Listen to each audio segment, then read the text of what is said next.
김어준의 뉴스공장에 출연 중인 신장식 변호사의 화끈한 발언이 화제가 되고 있습니다. 13일 김어준이 뉴스공장에 출연한 신장식 변호사는 검찰이 작성한 정경심 교수의 동양대 표창장 관련 공소장에 대해 1차 공소장은 소설이다라며 직설적인 여러 말을 쏟아냈습니다. 그러면서 거의 허위 공문서 작성에 가까운 거 아니냐라는 생각이 든다고 주장했습니다.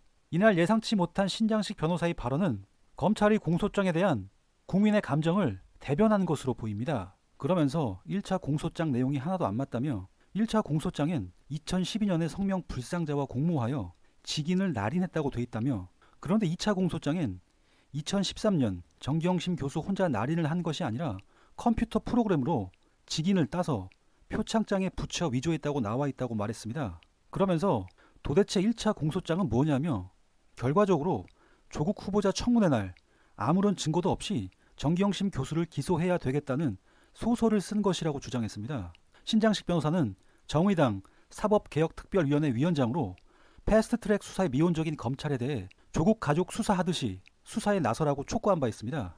한편 서울중앙지검 반부패수사부가 정 교수에게 14개 혐의를 적용해 추가 기소했습니다. 이제 공은 법원으로 넘어가 공소장에 기재된 혐의에 대한 유무죄를 가리게 됐습니다. 이런 상황에서 검찰이 법원에 제출한 공소장 내용이 벌써부터 논란에 휩싸였습니다. 정 교수의 딸 조민 씨도 공범으로 적시된 가운데 공주대 연구윤리위원회가 인턴 증명서 발급과 논문 제3저자 등재 과정에 문제가 없다는 결론을 내린 것입니다. 검찰은 지난 11일 정 교수의 공소장에 딸 조민 씨가 생육 일기를 비정기적으로 보고하거나 수초 접시물을 갈고 4개의 인턴 확인서를 발급받았다, 논문 초록 저자로 허위 등재됐다고 적시한 바 있습니다. 그런데 공주대가 이런 검찰의 공소장 내용과 반대되는 결과를 내놓은 것입니다.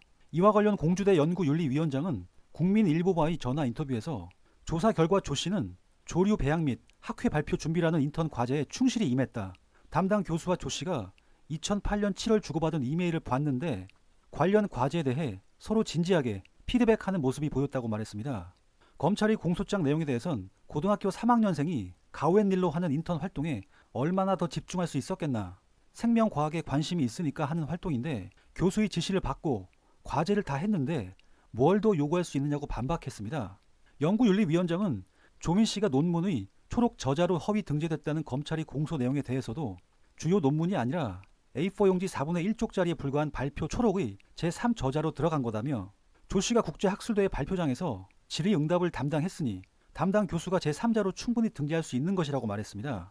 종합하면 제대로 인턴 과정 활동을 한 것이 맞고 논문 허위 등재도 아니라는 것입니다. 이와 관련 지난 8월 김어준이 뉴스공장과 인터뷰한 공주대 교수도 조민 씨의 제3저자 등재에 대해 논문도 아니며 특혜도 일절 없었다고 밝힌 바 있습니다. 또한 조민 씨 특혜 논란과 관련해 언론에 설명을 했음에도 아예 보도를 안 했다며 불만을 표시했습니다. 확인 취재차 연락해오는 기자들에게 정확히 말해도 기사는 진실과 반대로 나갔고 이로 인해 많이 힘들었다는 것입니다. 인터뷰에 응한 공주대 교수는 조민 씨의 인턴십을 진행한 인물입니다. 그런가 하면 공소장에 기재된 정경심 교수의 혐의도 이해할 수 없다는 분석이 지배적입니다. 이와 관련 종편 채널A는 정 교수가 단골 미용사, 페이스북 친구와 차명 계좌를 통해 790건의 금융거래 등을 했다고 보도했습니다. 790회의 거래 건수만 보면 마치 수십억 대의 차명 투자를 한 듯한 인상을 풍기며 금융실명법 위반 혐의를 부각하는 듯한 모습입니다. 그러나 실상은 달랐습니다. 단골 미용사와 거래한 금액은 160만 원에 불과했습니다. 또한 실제 거래된 총액의 규모가 2년간 1,700만 원이었습니다. 이를 거래 횟수인 790으로 나누면 회당 2만 1,000원에 불과했습니다. 과연 처벌 위험을 무릅쓰면서까지 2년간 790회에 걸쳐 위법 거래를 할 필요가 있었나 하는 의문이 듭니다. 평균 거래 단가 또한 약 2만 원에 불과해 다른 일에 몰두하는 것이 더 생산적이고 효율적이라는 생각까지 듭니다. 따라서 채널 A동의 기사는 금액을 빠뜨린 검찰발 기사로 추정되며 정 교수에 대한 이미지 훼손 목적이 다분해 보입니다. 그렇다고 해도 차명 계좌를 쓴 것은 문제 아니냐고 할 수도 있습니다.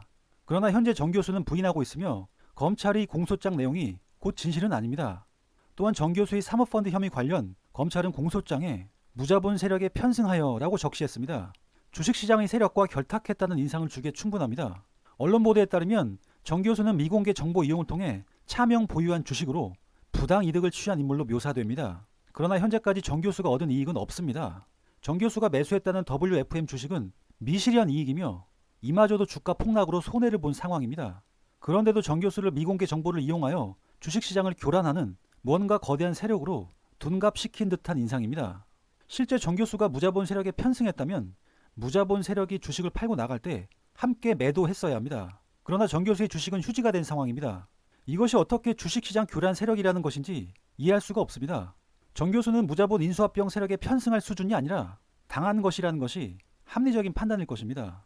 실제 이익을 본 적도 없고 오히려 주식을 매수하자마자 가격이 폭락했기 때문입니다. 세간엔 검찰발로 보이는 기레기 보도로 인해 정 교수가 코링크의 실소유주다, 무자본 세력이다라는 낭설이 돌고 있습니다. 하지만 앞서 말한 바와 같이 정 교수는 돈을 번 것이 없습니다. 주식은 휴지 조각이 됐습니다. 무자본 세력과 결탁하기엔 자본이 너무나 미미합니다. 코링크 실소유주인데 어떻게 주식을 매수하자마자 폭락으로 손해를 볼 수 있습니까? 따라서 검찰의 공소장 내용과 달리 정 교수는 무자본 세력에 편승한 것이 아니라 이용당했다는 분석이 설득력을 얻고 있습니다. 오히려 검찰은 무자본 세력에 대한 수사 역량을 집중시켰어야 합니다. 이들을 발본색원했다면 코링크 관련 전모가 밝혀졌을 것이기 때문입니다.